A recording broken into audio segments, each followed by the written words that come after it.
Okay, so for the first episode of the First Hit podcast, we're going to start off with soccer. So we got England versus Italy, Gianluigi versus Pickford for the goalie matchup.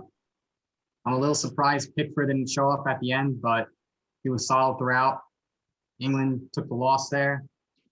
Italy with a miraculous win. Harry Kane scored in penalty shots. And I think it's time for him to come over to the NFL. I think he has the World Cup to play in. But aside from that, I think it's time. He needs to be a NFL player. So I'm thinking he comes to the Jets to play kicker. And I'm hoping he doesn't go play with his friend Tom Brady on the Patriots. I think Jonathan will agree with me. I think the Jets could really use a good kicker. Yeah, they've been cycling through kickers for years. I think, remember Nick Folk? He was the last good Jets kicker. He's the last good kicker, yeah. And then they try to bring in that stud Kare Vedvik like 2 years ago. Mm-hmm. He was like a prodigy, and then he missed like 3 extra points. He single-handedly lost us the game in Buffalo.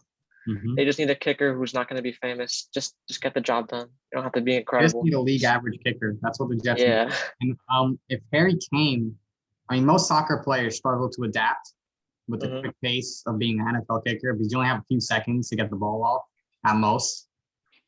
If he could adapt to that, then he could actually be a solid kicker. He has a really strong leg. Oh. He's an outstanding shooter in soccer, great goal scorer. And if he could adapt, I could see him doing it.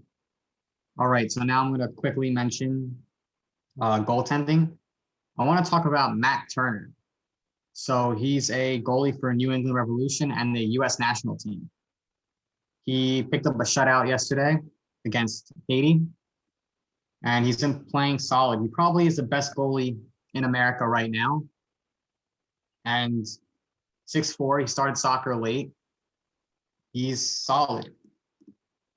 So there is talks about him moving to play in Europe because most good players eventually go play in Europe. Now, he played for Fairfield University in college, and he's shown that a goalie can be the most important player on the field. And we're going to be talking about hockey. Now, Adam Fox just won Norris. He played amazing the whole season. He pretty much carried that Rangers team. Let's be honest. That Rangers team needed him to step up.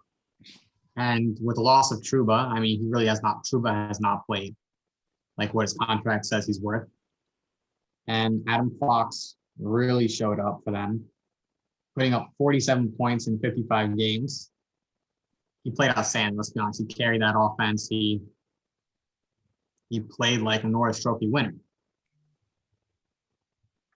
Now the question is, should someone like Adam Pelech also get an award for something? Because he was the best defensive defenseman in the league. Adam Fox was the best offensive defenseman in the league, but you have guys like Pelech who are clearly keeping the Islanders not only winning, but carrying them through on deep playoff runs. So, Keith, what do you think about that? What do you think? Yeah, there definitely should be 2 different awards. I think about like the Selke for the forwards and the best two-way forward. I don't see why there couldn't be a best two-way defenseman or offensive defenseman award, because that's what the Norris is starting to become. And personally, I don't think that Adam Fox is a great defender. Lindgren carries the actual defending in that pairing. And I think without Lindgren, Fox's plus minus is a lot worse. I think the Rangers are a lot worse because Lindgren is a great defensive defenseman. I think he's underrated. He takes the body. He's not afraid to get into the corners in battle. And same thing with Pelech and Pulak. Pulak's the offensive guy in that line and on that pairing. He's going to do everything that he can to score some goals, and Pelech can get a few assists here and there. But there needs to be a separation, because then you got guys like Fox and Hedman winning it every year just because they can score goals, even though they're marginal defenders at best. Yeah. I think Hedman might be a little bit better at defending because of his size alone. Well, so yes, I think his size makes a big difference for Hedman. I also think age. He's an older defenseman now that kind of knows the game. I think as Fox ages, he will get better just naturally playing the game more. But I can't see Fox being an Adam Pelech at any point in his career. No, definitely. He scores too much. Yeah, you can't be that good offensively as a defenseman without giving up some defense. Yeah. I mean, and look at a guy like Chris Russell and how much he scored in juniors, and then the immediate turnaround in the NHL because he can score, and how good of a defensive defenseman he came. He probably is the best shot blocker Maybe all time. maybe ever. Yeah. Yeah. Him and Girardi are definitely up there. The Hawks used to block a lot of shots. Hjalmarsson, Keith, Seabrook, those were guys who blocked a lot. I think sometimes it goes under the radar because they had a good goalie in Crawford too. But those are guys whose totals are up there. Another question to note is, are the Islanders' success because of a great defensive system, or are their goalies just as good at this point? Because you got to think a lot of it is at like guys like Adam Pelech, Scott Mayfield, but some of it is certainly the goalies. I mean, every goalie they brought in since Trotz came over has been great. You know, guys like Sorokin, right, showing up big time. I mean, their goalies have been great lately. And if Sorokin can be their franchise goalie, and then you have guys like Pelech on long-term deals, he has signed a deal this offseason. You got guys like Polak staying around, and you got the offense with Barzal. Hopefully Wallstrom. I'm hoping Wallstrom could take a spot in that top 6 at some point. There's a possibility becomes the next Jake Virtanen. No, that's the only downside. Yeah. I mean, it's the exact same player, and considering his progress right now, he might be next Jake Virtanen. That's certainly possible. I mean, I would think Wallstrom should at least be given a shot right now to take that top 6 role. But the good news is they don't have to pay him just yet. So there's really no risk of giving him that role and then having him play horribly. And given what they expected out of him, and Noah Dobson too, I don't see why giving them extra playing time is a bad thing at this point in their careers. I mean, Dobson pairing with Green, that was a great pairing for him the whole year. Because Green played defense and Dobson played offense. Mayfield Leddy pairing. Leddy played offense and Mayfield mostly played defense. Now you remember Mayfield's goal against Tampa in the playoffs? No, I remember him breaking his stick at the blue line, Tampa scoring. That happened too, but Mayfield, his wrist shot is like sneaky good because he can like spook a goalie here and there. He'll come in and you'll expect him to dump it around the back and he'll snipe it home. Now that's what a defensive defenseman should be doing. Coming in, sneaking a shot here and there for a goal, playing solid, passing the puck well, and then simply playing your game. Now, a guy like Fox doesn't necessarily play that type of game. He plays offense almost like a forward would. Yeah. I mean, he's one of those guys that if you put him on the wing, I don't think his game would change that much. I mean, clearly he wouldn't be playing back as much, but Fox is certainly a defenseman that you could argue if he plays up more as a winger almost, I don't see him changing that much.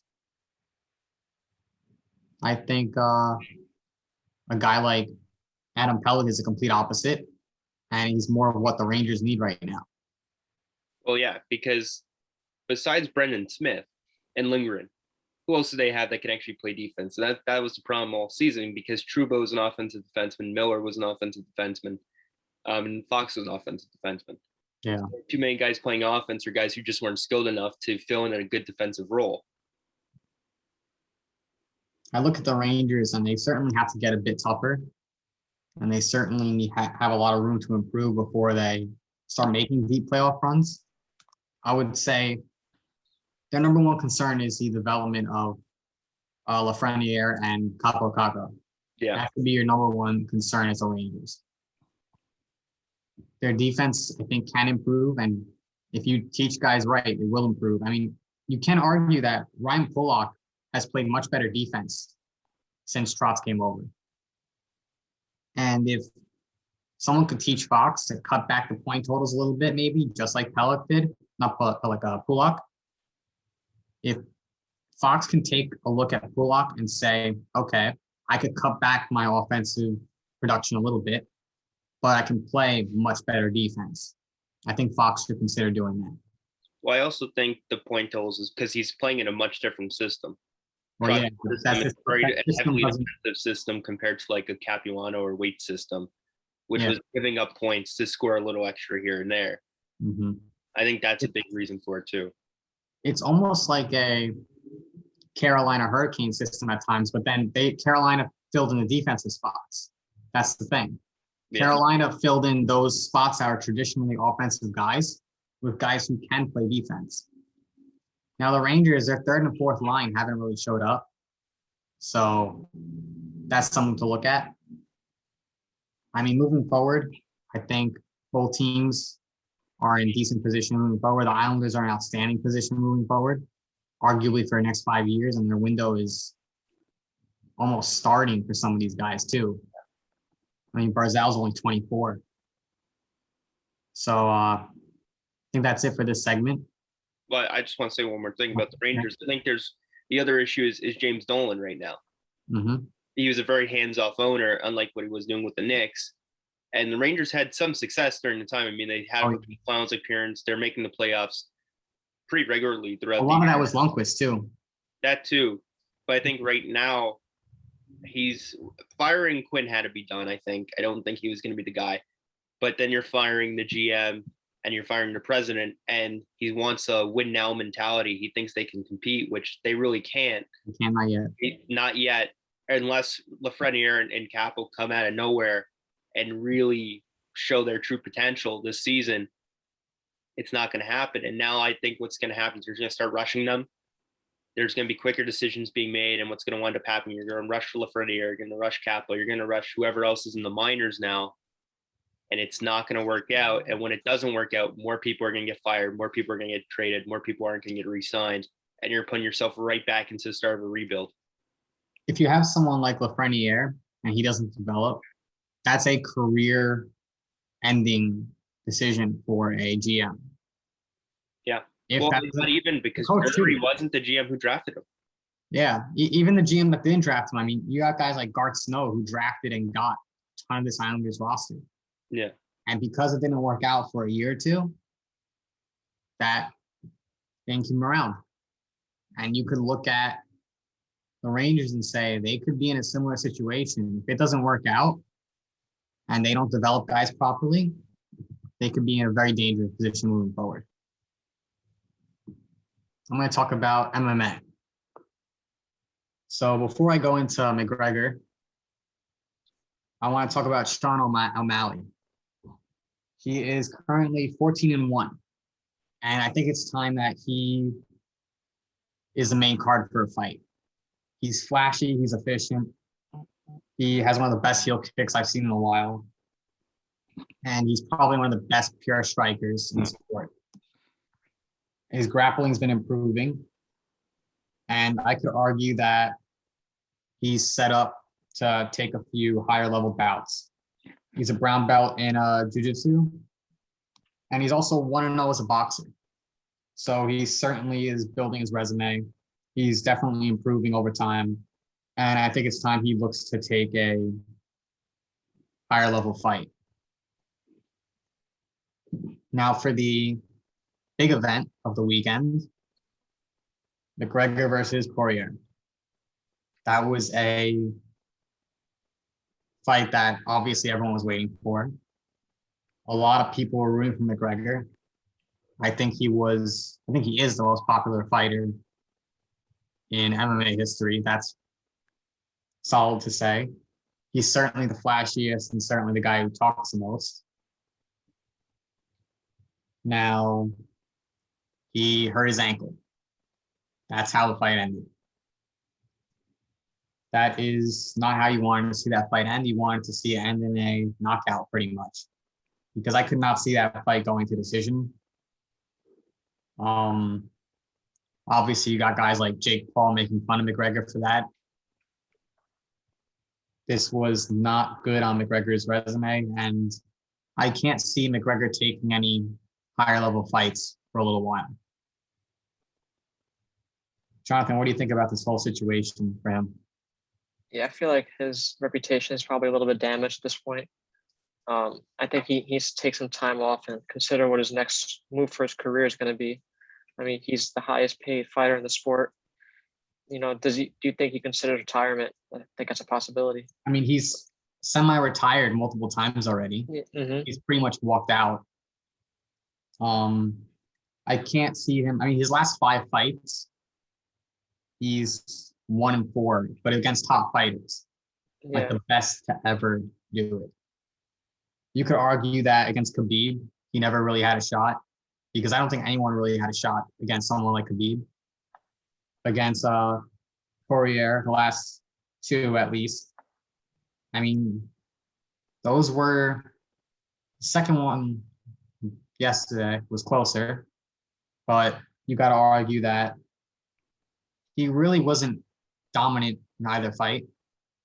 Mhm. He was kind of on the defensive, and he was essentially going backwards, hoping to get an opening for a knockout. And when you're always looking for a knockout in MMA, I can't really see you winning. Like, I know you should look for it, but if that's all you're going for to win the fight, if you're not trying to stay stable and hopefully win by decision, I don't think you have a chance of winning those higher level bouts. Now, I don't see him taking a higher level fight for a bit. I think he should take a few fights against maybe Sean O'Malley, the guy I just mentioned. Mm-hmm. That could be his way of taking a fight against a skilled opponent while also helping Sean O'Malley move up the ladder. That could be a really good fight for the sport, because both guys can fill a pretty similar role. Both guys talk a lot. Both guys are very skilled strikers. And honestly, those are the types of guys you need in MMA. So, I mean, Poirier dominated that fight before McGregor even backed up. If that fight was going to go to decision, McGregor was not going to win it. Yeah, for sure. I mean, I know McGregor talked a lot beforehand, but he did not look like as if he had much of a chance of winning that fight once he got there. Agree. All right. That's pretty much it for this segment. And that's it for the podcast. So we will see you on the next one, guys. Have a great day.